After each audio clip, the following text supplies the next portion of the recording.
Our guest today is Anna Hawk. Anna is a marvelous woman reaching out in every and any direction that is positive to build a better America, a more united world. She has a very particular base which she uses, the red paperclip. Tell us about that, Anna. Well, the Red Paperclip Center is, we are a nonprofit. We actually just got tribal recognition as a nonprofit. We work with domestic violence, troubled teens, the elderly, what I call the broken people. Broken people are anybody that has physical challenges, emotional challenges. They could have background challenges or educational challenges. They could even have incarceration challenges, anything that stands in their way for being sustainable in employment. We also work with animal rescue and we work with veterans. So we pretty much work with everything except for mental health. And the mindset is we're all strong together as a tribe. We're connecting all of the nonprofits together. We're creating a centralized database to share resources. We've got a LinkedIn group, we've got a Facebook group, and we're starting meetup groups across the United States to do all of this. So it's a different concept where we know that we're not fighting over the same dollar.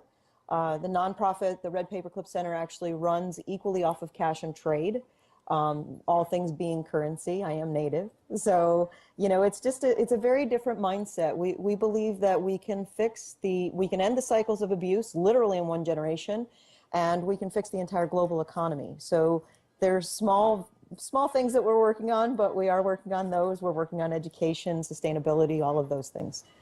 One of the marvelous things that was so really lovable and endearing about what you're doing was your definition of your tribe. Will you share that with us? My tribe is the whole planet. So I believe that we have all the resources that we need here. I say God, you can put whatever word you want there, but everything that we need is put here for a reason for us to use as a resource. And if we share those resources, like my dad always says, grass is a weed if it's in the wrong spot. So, I mean, even the Jeep that I bought with trade dollars, believe it or not. And to them, it was excess. It was just sitting in the garage taking up space. And so I purchased the Jeep with trade dollars through my network. And to them, it was excess. It was just taking up space in the garage. And the wife wanted it out of the garage because she wanted to do something else with the garage. And I needed a vehicle at the time, so I purchased the vehicle with again, the trade dollars. And then even better, the gentleman decided to spoil his wife by taking her on a cruise, which just makes the wife really happy. So it's always a good idea to, it's just excess to them. So, everything is currency. As a matter of fact, the Jeep has now become currency because I do need a truck and a trailer or a truck and a fifth wheel to start traveling and speaking more often. So that's become currency. Anybody that wants to buy it can buy it with cash or trade it for what I need. When we talk about trade currency, it's value for value. And the concept is that there are so many true and deep values that are not tangible. They are emotional values, time values, caring values, wisdom values. Can you define how that will fall in? Well, my trade organization is a very different model. We're 4 years old and already we're in 15 countries. We have over $700 million in products and services. We're considered the fastest growing, most progressive, most proactive barter organization in the world. I even built a board game to teach people how simplistic barter is to understand. So with everything being currency, the definition of currency is something that you and I agree has value when we trade. Barter actually started civilization and it started capitalism. It's a solvent economy backed by goods and services. So the reason that's important is with the nonprofit, it runs equally off of cash and trade.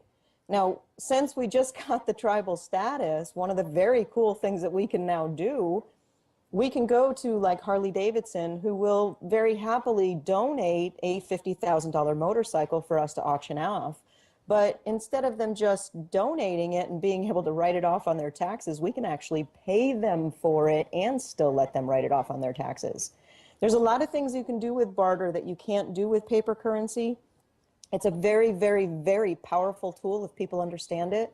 I just happen to understand it better than 1% of the population, and that's why I'm always teaching classes on it. That's why I built the game as well, is to make it so that it's easier for people to understand. Explain. Use an example of barter, Anna. Oh, shoot, there's so many examples of barter. Well, the vehicle is one, but say for, it's not what we do is not I have what you need and you have what I need and we trade. It's actually done through an online bank account. It's a checking account online. So with the strength of our network, we're in 15 countries with over $700 million worth of, no, excuse me, $700 billion worth of products and services and growing. So I've personally moved everything from DC-9 aircrafts down to chicken eggs and everything in between.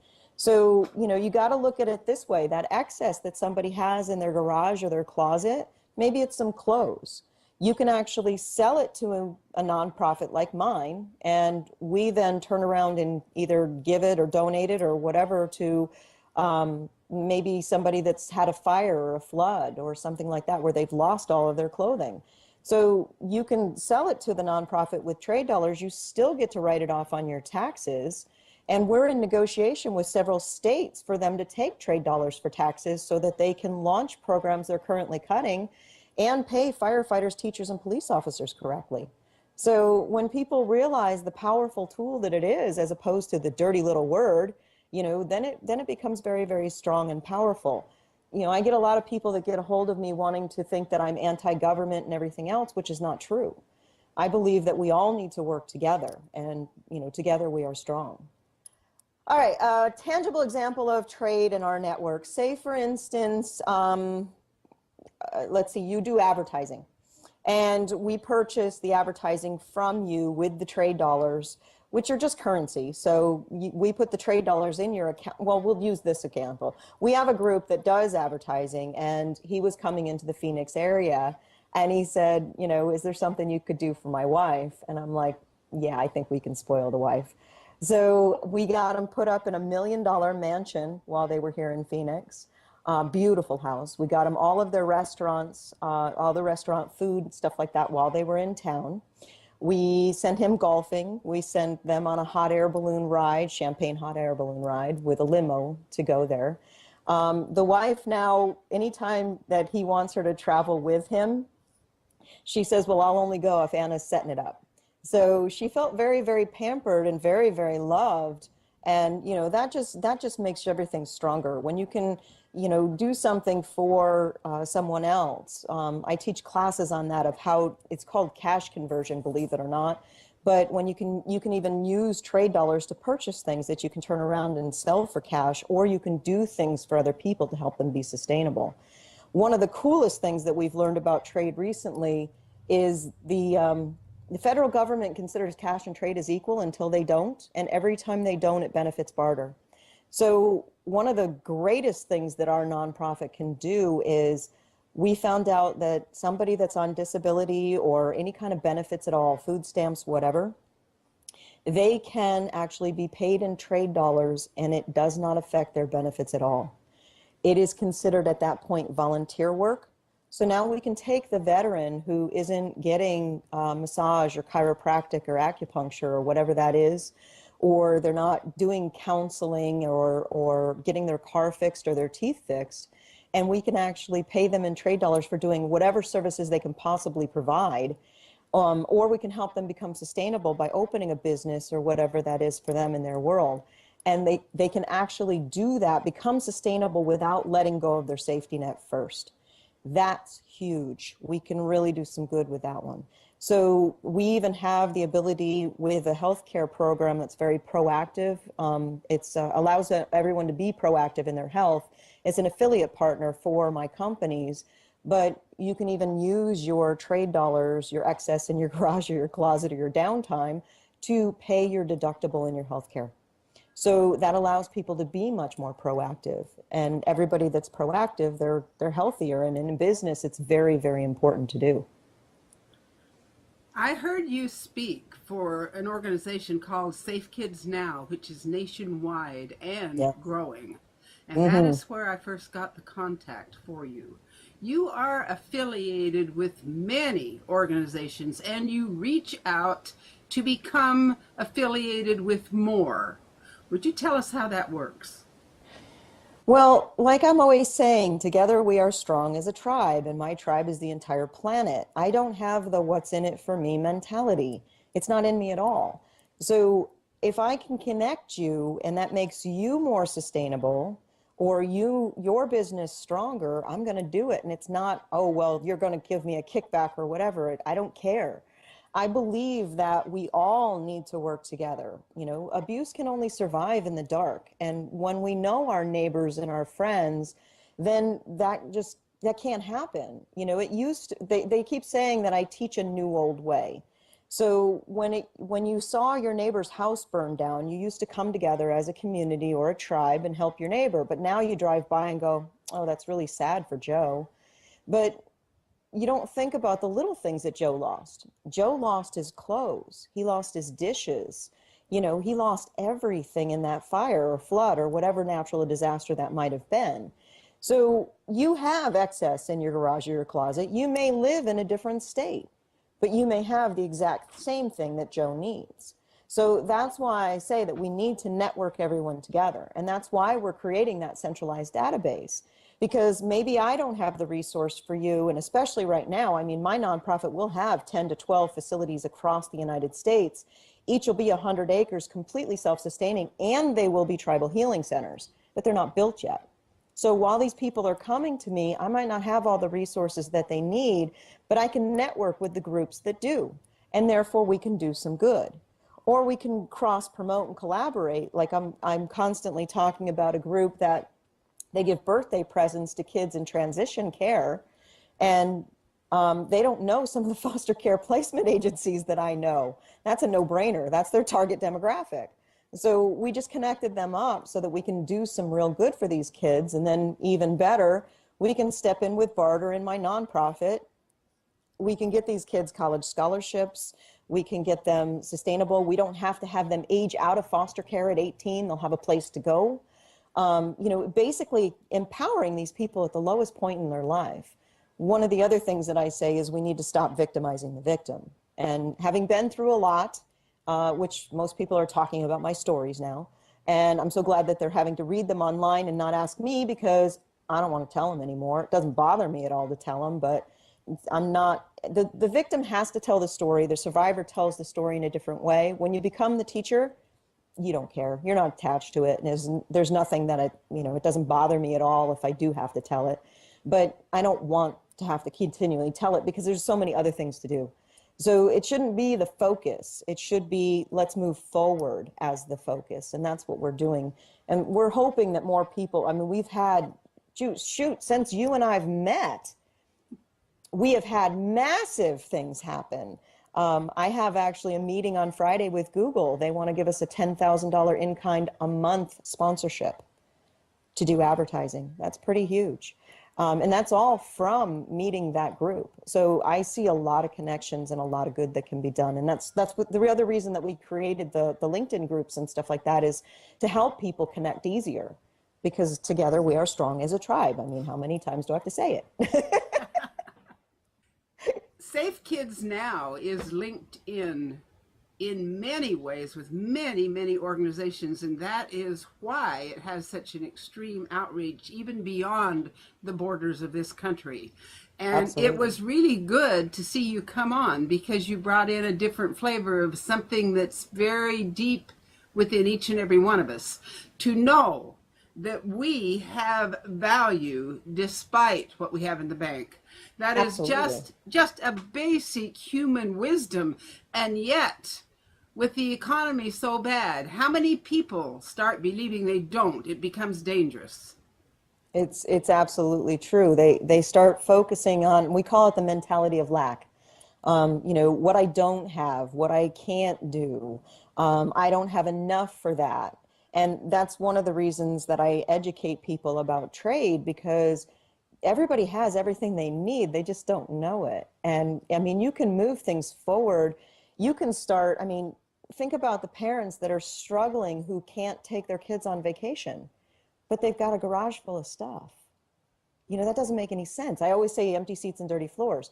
But the connection with Safe Kids Now, I mean, so many things have come from that. There's communities within that organization that have reached out to me. We've had so many amazing things that have happened in just this last, what, we met like 10 days ago? 10 Right. days ago. And I mean, seriously, I mean, the things that have happened, we've had, and from your group, we have had probably already 15 people send in the information that we need for the database, which just, again, makes everything so much stronger when we all work together. So, you know, Safe Kids Now, we so blessed to have met you guys. So absolutely blessed to have met you guys. The objective is across the board to help people understand that all of us, every human being, has the same basic human needs. We all need love and acceptance. We all need safety. We all need to feel that our children are safe. We have a safe place to be and they can be educated. We all need an opportunity to make a living. And with unemployment, jobs, bad economy, there's a lot of people that are really struggling to keep their self-respect and their right to fulfill their human needs. And this is what touched me when I heard you speak, because you presented to them a way to make trades with values that are not monetary. Exactly. And that gave them, it gave them a chance to be back in the game of life. It gave them back their Absolutely. self-respect. Well, what most people don't realize is in the heyday of business in the 70s and 80s, when everything was bonus, you remember you got cars and country club. I mean, we're not old enough to know this, but you got cars and country clubs and resorts. And I mean, you could get a bonus because it was Monday and you showed up to work. But what most people don't know is that was all barter. It wasn't paper currency that drove that. It was all trade. So I tell people you can have everything that you need, want, and desire and have that lifestyle. I have a pretty elaborate lifestyle. I mean, yesterday I knew that I was doing filming today, so I went to the spa and I had my hair done and my eyebrows and my manicure and pedicure and, you know, I mean, I went and got a massage and all that stuff. I mean, just because I knew I'd have to be on camera today and I wanted to look good. So, you know, I spoil myself pretty well. I take myself to elaborate dinners. I just came back from New Mexico doing an event. Paid for the hotel, the event, everything with Barter. I do everything that I do with Barter. All of the advertising that I do for my companies. I actually built Instant Barter with no currency. And oh, that's a cool story. I had a company come to me, these two young boys, and they wanted to start a company. They were actually doing things like dressing me, you know, personal shoppers and stuff like that. And they came to me the Friday before Memorial Day weekend, and they said, we'd like to start a company. And they're 22 and 19 years old, so they didn't have any money. And I said, sure, let's do it. And I said, love building business. It's my absolute favorite thing to do. So within a week, the following Friday, we had them 4 trade clients, 3 cash clients, some of the top speakers in the United States promoting their company. We had their website being done, their graphics were designed, so their logo and their business cards were being printed. We had them a digital business card, we had them a phone app. I think we were even doing t-shirts and a few other things for them. And this was their very first company with no money. No money. We did all that. And that was in less than a week. I can do, you know, magical things with barter that a lot of people don't understand. So, you know, it's all future or excess. If people really understood it, I mean, think this way. Whenever Donald Trump lost everything, he rebuilt by using barter. He used his future, his excess, or his connections to get the things that he needed to build his business right now. And that's what we're educating people is it doesn't matter what the economy is doing. It doesn't matter where you are in your personal life. It doesn't matter where you are in your business. You can have all that you need, want, and desire. And that's another way that we can break the cycles of abuse, because when you love what you do, you never work again. I mean, I haven't had a day off in 2 weeks. That's a little bit long. That's a little excessive, and I don't really like to do that. But I can do that because I spoil myself. I take the time and I know the balance. But when people actually enjoy going to work, they don't come home and have to medicate with alcohol or drugs or abuse. They don't have to be angry. They don't have to be in pain, because we can allow them to be proactive in their health and do the alternative medicines like massage and chiropractic and acupuncture. And shoot, you can even use your trade dollars to pay for it. So why not do it? You know, that allows a different mentality. You get to spoil your children by taking them to any kind of vacations and stuff like that. That's another thing that's not being done anymore because of the economy. So when we can really open people's worlds up, that changes a lot of stuff. And that's part of what we do. It's amazing. It's absolutely amazing. What I love about you said, if you love your work, if you really love your work, You never work again. you're going to do it. You're going to do it if you get paid or not, because it's what you love. It's absolutely So true. getting paid for what you love isn't Absolutely. work. It is the best high you can ever get. And even when you have one of those days, which I had a week ago, well, actually, I had 2 Mondays in a row. Oh my gosh. So I had a Monday where all of a sudden I found out there were some problems with my website. And I found that out after I'd already put in a 12-hour day. So it turned into like an 18, 19-hour day by the time I was done. And then on Monday, coming back from New Mexico, I had quite a bit of issues with travel arrangements that didn't come together, not because of Barter, but just different things that had happened. And it was just a comical Monday where it was a very, very long day. So, and again, I haven't had a day off in several weeks. I'm looking forward to Saturday because that's my first day off in 2 weeks. But, you know, it just makes it so much better. So imagine it this way, and I'm going to be really racist and sexist right now, but dad comes home from work and he's had a bad day at work because his boss has been chewing on him, or he just doesn't like his job. He's going to be less likely to want to go play soccer with the kids or go to the auditorium to watch the play or whatever. So he's not interacting with the kids. He may be even doing the self-medicating with alcohol or drugs or whatever. But he's doing that because he's so unhappy and he doesn't know how to do anything else, but he feels like he's stuck because he has to provide for his family. So this is what we can do. We can show him a different way. We can find his passion and his purpose and help him become sustainable. And then, you know, when you're happy, you have more energy, you feel better. You know, we can do that same thing for somebody that's in pain. So, you know, if nobody's been in chronic pain, I've been in a lot of chronic pain. So he may be self-medicating with drugs or alcohol or whatever, but we can help him become sustainable, find his passion and his purpose, and love what he does, and then he'll have more energy. Now, again, if somebody hasn't been in chronic pain, which I've been in a lot of, I've had a lot of surgeries, but if you haven't been in chronic pain, you don't know how debilitating it is, and it actually makes you angry. There's nothing anybody can do about that, and until we can become proactive in our health, then that's going to continue as well. So those are two valid things that actually they contribute to child abuse. Strongly contribute to child abuse and any abuse. When somebody's either unhappy in their life, unhappy in their business, or in pain, they don't know how to manage that kind of, I call it the abuse cycle, but also the abused mind, the way that they handle those situations. They generally do lash out. Sadly, it's usually the kids that take the brunt of that. You said in your statement that it was going to be sexist or racial. I think that would be applicable no matter what sex or race we are. Absolutely. So we're all part of the human race. I don't think that using the father as the example makes it that way, because there are hundreds and thousands of single moms today, single moms, and moms that aren't single with huge families that are working, and working Absolutely. moms that come home doing exactly the same thing. Exactly the same What thing. happens is when you are so loaded down with life, you actually start believing that there's no way you can meet the demands made upon you.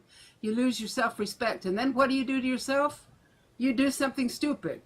You do something stupid. You really do. Whether you realize it or not, you start criticizing yourself. You start eating and drinking and taking in substances that aren't good for you. Even if it's just a whole bunch of sugar, you start Absolutely. deadening yourself. And this is our nature, no matter what race we are, no matter what sex we are. It's our nature of human beings to need self-respect, to be healthy and to make those around us healthy. And barter is a wonderful way to give people the beautiful gift of self-respect. Absolutely. One of the very cool things is when you can, you know, like I've recently lost a lot of weight. I was very unhappy. I was in hiding for more than 14 years, and stepping into, you know, like you, everybody keeps telling me that I'm beautiful, and it's kind of like, okay, you know, I didn't see that for a long time. But you do that, you hide, you hide with however you feel safe. And with me, it was an actual issue. But that's one of the things that we can do is, you know, you can help people with, I've done a lot of counseling. I've done a lot of counseling. I have a lot of metaphysical friends that I work with. I know a lot of Native Americans who aren't recognized by the tribe. They're like me. They were one of the lost children. The tribe just claimed me. So as the lost children, they're even internalizing. I know some of them that are getting health issues, cancer and diabetes and everything else, because they can't be themselves. When you can fully embrace being who you are, and I just did it in the last few weeks, it is incredible. It's very empowering. But most people don't get there. They hide, or they listen to, sadly, you know, parents saying, well, like in my case, the people that raised me, very abusive, I'd be really pretty if, you know, I was always stupid. I was told I was stupid until 2002. So when you can really embrace that and be who you are, think of what you can do to empower your own children. When you can tell them how amazing they are and lift them up instead of pulling them down. My nonprofit's motto is, the strength of my resolve and my drive to make the change are directly proportionate to my absolute moral outrage that these situations even exist. So if you think about it, if we start treating others the way that we want to be treated, if we start working together and sharing resources and all of those things, ending the cycles of abuse, you know, we can absolutely do that in one generation. It's that simple. And all we need to do is come together as a tribe, and it'll be done. So that's one of the things I'm teaching the metaphysical and the healers, is that if we all work on one project, it'll be done. So we just need to work together. We don't need to get into the woe is me and the earth is bad and nothing's ever going to change. It's that mentality that is sadly been moving things the way that they are. When there's more people that say, wait a minute, we need to work together, we can make the change, we can make a difference, that's when things happen. You're absolutely correct, and you're proof that it is happening. Thank you I hope so so. much, Anna, for this wonderful interview. I deeply appreciate it. Oh, I deeply appreciate you sharing our message, our purpose, and our passion.